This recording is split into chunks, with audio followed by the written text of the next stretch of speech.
샬롬, 오늘도 주의 평강이 여러분 가운데 함께하기를 간절히 축원합니다. 오늘도 주님과 동행하며 주의 말씀과 함께하는 하루의 삶이 되시기를 주의 이름으로 간절히 축원합니다. 오늘 아침 하나님께서 우리에게 허락해 주신 말씀은 출애굽기 2장 11절에서 25절 말씀입니다. 세월이 지나 모세가 어른이 되었다. 어느 날 그는 왕궁 바깥으로 나가 동족에게로 갔다가 그들이 고되게 노동하는 것을 보았다. 그때 그는 동족인 히브리 사람이 이집트 사람에게 매를 맞는 것을 보고 좌우를 살펴서 사람이 없는 것을 확인하고 그 이집트 사람을 쳐 죽여서 모래 속에 묻어버렸다. 이튿날 그가 다시 나가서 보니 히브리 사람 둘이 서로 싸우고 있었다. 그래서 그는 잘못한 사람에게 말하였다. 당신은 왜 동족을 때리오? 그러자 그 사람은 대들었다. 누가 당신을 우리의 지도자와 재판관으로 세웠단 말이오? 당신이 이집트 사람을 죽이더니 이제는 나도 죽일 작정이오. 모세는 일이 탄로한 것을 알고 두려워하였다. 바로가 이 일을 전하여 듣고 모세를 죽이려고 찾았다. 모세가 바로를 피하여 미디안 땅으로 도망쳐서 거기에서 머물렀다. 어느 날 그가 우물가에 앉아 있을 때이다. 미디안 제사장에게 7딸이 있었는데 그 딸들이 그리로 와서 물을 길어 구유에 부으며 아버지의 양떼에게 물을 먹이려고 하였다. 그런데 목자들이 나타나서 그들을 쫓아버렸다. 그래서 모세가 일어나서 그 딸들을 도와 양떼에게 물을 먹였다. 그들이 아버지 르우벤에게 돌아갔을 때에 아버지가 그들에게 물었다. 너희가 오늘은 어떻게 이렇게 일찍 돌아왔느냐? 그들이 대답하였다. 어떤 이집트 사람이 목자들의 손에서 우리를 구하여 주고 우리를 도와서 물까지 길어 양떼에게 먹였습니다. 아버지가 딸들에게 말하였다. 그 사람이 어디 있느냐? 그런 사람을 그대로 두고 오다니 어찌 그럴 수가 있느냐? 그를 불러다가 음식을 대접해라. 르우벤은 모세가 기꺼이 자기와 함께 살겠다고 하므로 자기 딸 십보라를 모세와 결혼하게 하였다. 십보라가 아들을 낳으니 모세는 내가 낯선 땅에서 나그네가 되었구나 하면서 아들의 이름을 게르솜이라고 지었다. 세월이 많이 흘러서 이집트의 왕이 죽었다. 이스라엘 자손이 고된 일 때문에 탄식하며 부르짖으니 고된 일 때문에 부르짖는 소리가 하나님께 이르렀다. 하나님이 그들의 탄식하는 소리를 들으시고 아브라함과 이삭과 야곱에게 세우신 언약을 기억하시고 이스라엘 자손의 종살이를 보시고 그들의 처지를 생각하셨다. 아멘. 우리는 살아가면서 점점 성숙해 가는데 꼭 성공을 통해서만, 좋은 여건을 통해서만 배우는 것은 아닙니다. 어떤 때 보면 때로는 오히려 실패를 통해서 훨씬 더 많이 배우고 성숙해 가는 것을 알 수 있습니다. 이제 모세도 점점 성숙해 가고 그 성숙해하는 과정을 우리는 성경을 통해서 알 수 있고 하나님은 모세를 어떻게 그렇게 위대한 지도자로 삼아가시는가를 볼 수 있습니다. 첫 번째 모세 교육은 바로 어머니 요게벳을 통한 교육입니다. 그러니까 어머니 요게벳이 그를 데려다가 젖을 물리면서 계속 어떤 신앙적인 교육, 그리고 너는 유대인이다, 그리고 너는 하나님의 백성이라는 교육을 계속했을 것입니다. 그러니까 어린 시절의 교육이라 할 수 있겠습니다. 사실은요, 어린 시절에 배우는 것 대단히 중요합니다. 어린 시절에 배우는 것은 평생 잊지 않는다는 말이 있습니다. 그러기에 어린 시절의 신앙교육은 대단히 중요합니다. 늘 제가 교회학교 교사 선생님들에게 교육을 시킬 때마다 하는 이해가 무엇이냐면 우리가 어린 아이들에게 신앙교육을 시키는 것은 마치 하얀 도화지에다가 첫 선을 긋는 것과 같다. 그렇잖아요. 아이들에게는 아주 하얀 도화지 같은 아이들에게 밑그림을 그리는 것과 같아요. 그래서 어린 시절의 신앙교육은 대단히 중요해요.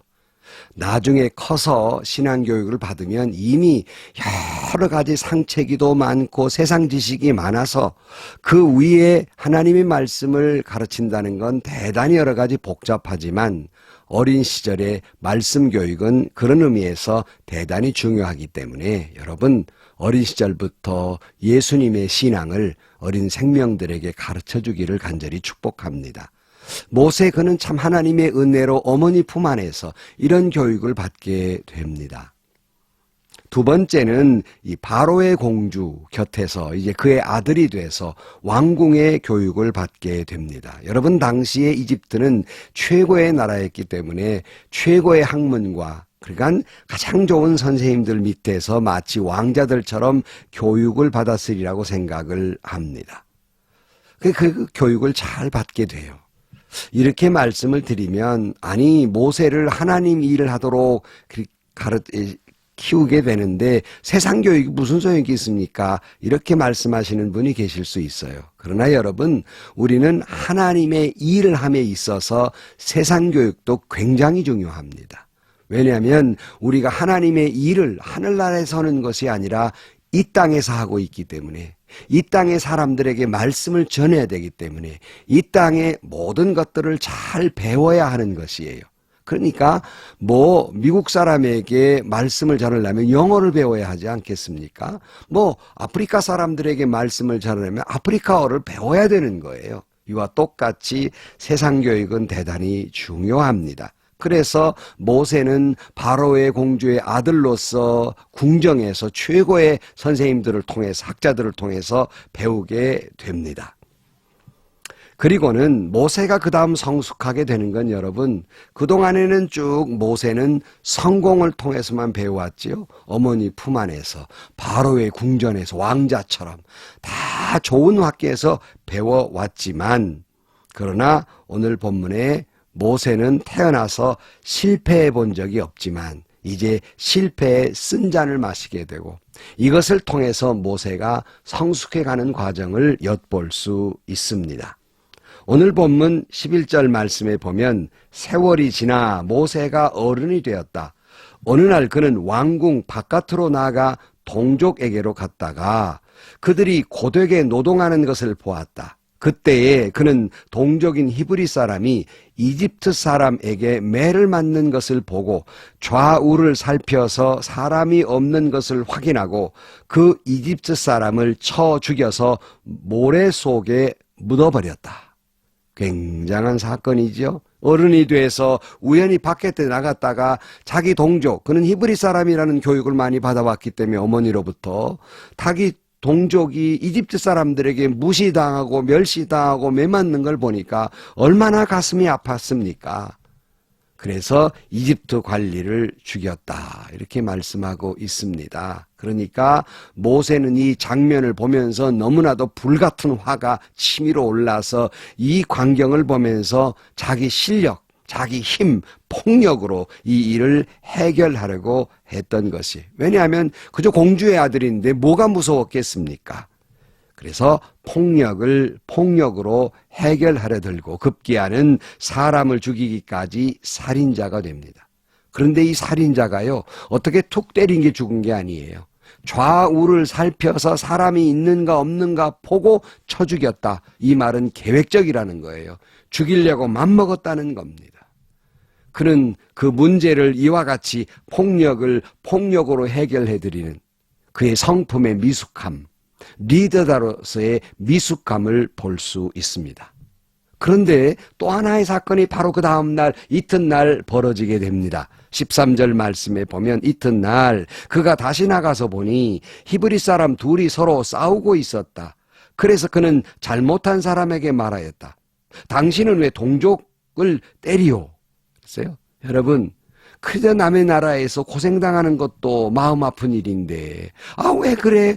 그 믿는 사람, 동족끼리 그렇게 싸우냔 말이에요. 그가 외국에 나가서도 외국인들에게 멸시당한 것도 서러운데, 자기네 사람들끼리 싸운단 말이에요. 그러니까 모세가 그걸 보니까 정말 가슴이 아팠을 것입니다. 그래서 그가 이 문제를 해결하고자 하는 생각에 당신들 왜 동족끼리 싸웁니까? 하고 비난을 하게 됩니다.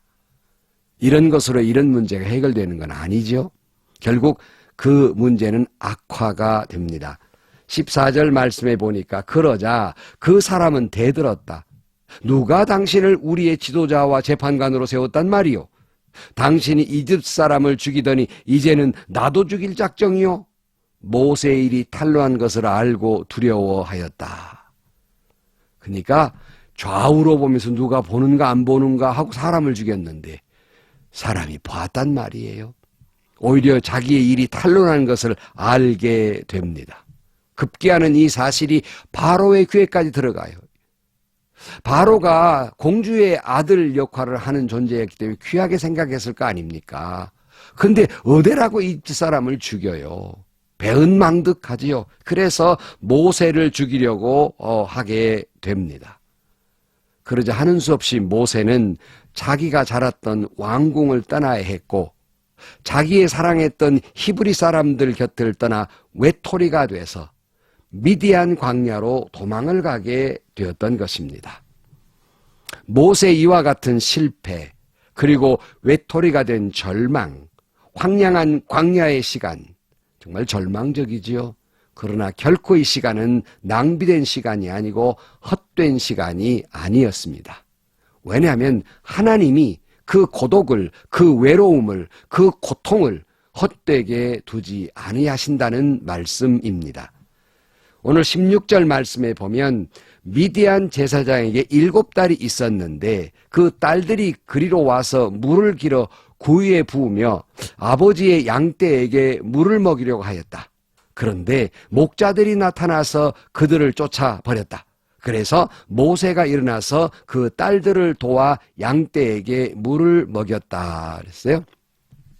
또 하나의 사건을 만나죠. 미디안 광야로 도망을 가서 집도 뭣도 없이 그저 허 광야에서 있는데 제사장의 7딸이 양에게 물을 먹이려는데 그 험한 목자들이 나타나서 야단한단 말이에요. 예전 같으면 모세가 어떻게 했겠어요? 쫓아가서 폭력을 휘둘러서 야단을 하거나 정의롭지 못하다고 했었을 것인데 오늘 본문은 도와서 양떼에게 물을 먹였다 그랬어요. 비난을 퍼붓거나 아니면 폭력을 휘두르거나 하지 아니하고 도와서 그랬어요. 그러니까 앞에 두 사건과는 얼마나 많이 성숙해졌는가를 알 수 있어요. 거듭되는 두 번의 실패 속에서 이 과정에서 모세의 성품은 성숙해져 갔음을 알 수 있습니다. 그 결과는 어떻게 됐죠? 아까 폭력은 폭력을 낳고 비난은 비난을 낳지만 결국 이 도와서 양떼에게 물을 먹인 결과는 어떻게 됐죠? 성숙한 방법의 결과는 당시의 제사장 루엘이 이 사실을 듣고 모세에게 음식을 대접했고 갈데없는 모세에게 그 딸 십보라와 결혼을 시켜서 처가살이를 하게 됩니다. 그리고 십보라가 아들을 낳았어요. 그 이름을 게르솜이라 했는데 그 이름의 뜻이 내가 낯선 땅에서 나그네가 되었구나 하는 이름을 지어줍니다. 천신만고 끝에 집이라도 얻고 처가살이를 하게 됐지만 그는 이 낯선 땅에 나그네 되었다고 하는 이 서러움을 그 아들 이름에게 지어줍니다. 우리는 충분히 그의 절망감, 그의 고독을 알 수가 있는 장면입니다. 하지만 그의 처절한 고독과 절망 속에서 오히려 그는 하나님만 바라보는 사람이 됩니다. 과거에는 자기의 힘이나 지식을 앞세웠지만 이제 장인의 양이나 모는 사람이 무슨 그 왕국에 배웠던 지식이 필요했을 것이며 무슨 힘 자랑할 일이 뭐 있겠어요. 처가살이하는 주제가. 그러니 주제라고 그래서 여러분 꼭 요즘도 처가살이 하신 분들 많지만 요즘은 그렇지 않지만 당신은 그렇단 말이죠. 그는 처가살이 하면서 장인의 양을 돌보면서 겸손이라는 걸 배워요. 그 잘 나갔던 그 왕자 같은 모습은 온데간데 없어지고 낮아지게 됩니다. 양을 키우면서 목자의 마음을 알고 목자의 마음을 알았다는 것은 하나님의 마음을 알고 양을 그저 몰고 다니면서 거기서 자기 몸에 리더십을 몸소 배우게 되는 것입니다. 사랑하는 성도 여러분, 혹시 여러분 어떤 실패 속에 있습니까? 아니면 어떤 고독 속에 있습니까? 아니면 어떤 절망 속에 있습니까? 아니면 자신의 힘으로는 도저히 어찌할 수 없는 지경에 이르기도 했습니까? 여러분, 분명한 이 모든 건 힘들고 어렵고 아프고 괴로운 것은 사실입니다. 그러나 여러분의 이와 같은 경험은, 여러분의 이와 같은 실패는, 여러분의 이와 같은 고독은 결코 헛되지 않게 하나님이 역사해 주실 것입니다. 오히려 모세의 모습도 그렇고 우리가 살아가면서 그렇잖아요. 이런 일을 당할 때 오히려 더욱 하나님을 가깝게 나가게 되지 않습니까? 하나님의 마음을 알게 되잖아요. 오히려 그 속에 겸손하게 됩니다. 도리어 그러기에 지혜를 얻게 됩니다. 여러분, 오늘의 실패, 오늘의 고독, 오늘의 절망은 결코 아프기는 하지만 헛된 시간은 아니다 하는 말씀이에요. 하나님이 헛된 시간이 안 되도록 그렇게 하실 것입니다. 하나님은 우리의 탄식의 소리를 듣고 계십니다. 오늘 23절 말씀에 보면 세월이 많이 흘러서 이집트의 왕이 죽었다. 이스라엘 자손이 고된 일 때문에 탄식하며 부르짖으니 고된 일 때문에 부르짖는 소리가 하나님께 이르렀다. 하나님이 그들의 탄식하는 소리를 들으시고 아브라함과 이삭과 야곱에게 세우신 언약을 기억하시고 이스라엘 자손의 종살이를 보시고 그들의 처지를 생각하셨다. 이렇게 말씀해요. 고통 속에 부르짖는 이스라엘 자손의 그 소리를 하나님은 들으시고 조상 아브라함과 이삭과 야곱과 세운 언약을 기억하시고 이스라엘 자손의 종살이를 깊이 생각하셨다. 이렇게 말씀하고 있습니다. 사랑하는 성도 여러분, 하나님은 그를 믿는 사람들의 실패와 고난의 장에서 우리를 다듬어 가시는 겁니다. 다듬어 간다는 것은 더욱 성숙하게 만든다는 거예요. 더욱 하나님 자녀다운 사람으로 만들어 간다는 말씀입니다. 그러므로 여러분, 혹 실패하셨습니까? 고독과 절망 속에 있습니까? 어찌할 바를 모르고 있습니까? 힘겹습니까? 그 속에서 나를 만져가시는, 그래서 우리를 성숙하게 하시는 하나님의 손길을, 하나님의 역사를 깨닫게 되기를 주의 이름으로 축원합니다. 저는 태어나서 벌써 60이 넘어 은퇴를 한 목사지만 지금도 하나님이 만져가시는 이런 많은 고통과 어려움과 아픔과 실패 속에서 하나님이 이 부족한 종을 하나님 사람답도록 만들어 가시는 그 손길을 느끼고 살아가고 있습니다. 하나님은 결코 오늘 우리의 신음소리를 들으시고 하나님이 말씀하신 약속을 기억하시고 우리의 처지를 생각하시며 우리의 부르짖는 소리를 듣고 계십니다.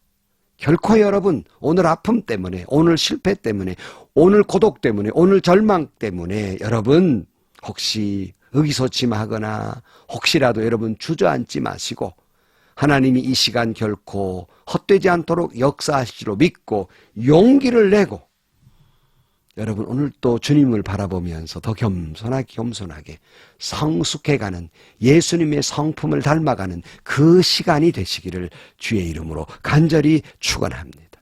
여러분의 오늘의 고통은 결코 헛되지 아니할 것입니다. 기도하시겠습니다.